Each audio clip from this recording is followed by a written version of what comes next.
ပိတ်ရက်မှာရှောက်သွားမယ်ရှောက်စားမယ်။ဥရှင်မှာနှစ်ယောက်သားရှောက်ငွေလို့မောသွားတော့အော်မှုမှာဝင်ပြီးတော့ခောက်ဆွဲပြုတ်ရဲ့ဘီပင်ပန်းလားဗန်ပင်းလားမသိဘူးမခေါ်တတ်ဘူးအဲ့ဟာစားမယ်။မနေတဘူးဆိုပြီးတော့ခလေးကိုညာပြီးငယ်ခိုင်းတာ။တိတ်ချနဲ့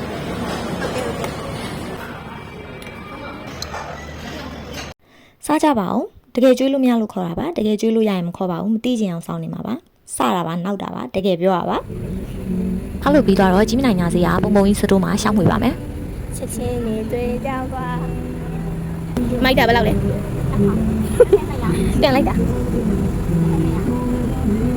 ချစ်စရာလေးလို့ပြောပြီးမဝယ်ခဲ့ပါဘူးလိုက်တယ်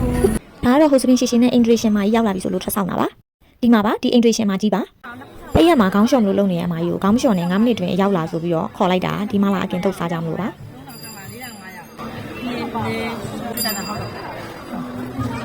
ဟမ်အဲ့ဒါကိုကရပြီတော့ပါ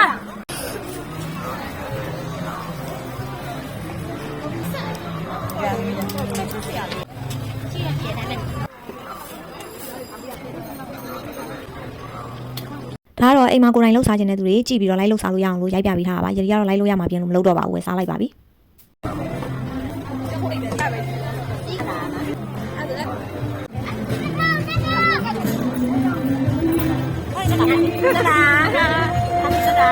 ရသေးမှာဖွေလိုက်တယ်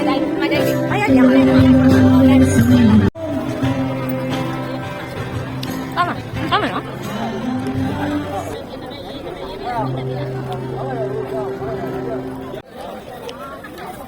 ဒီမှာ cheese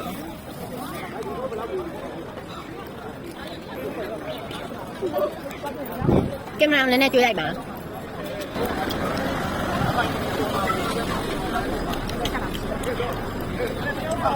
ကောင်းညောင်းတော့ထားပေးလိုက်တော့မယ်ကိုဆက်မ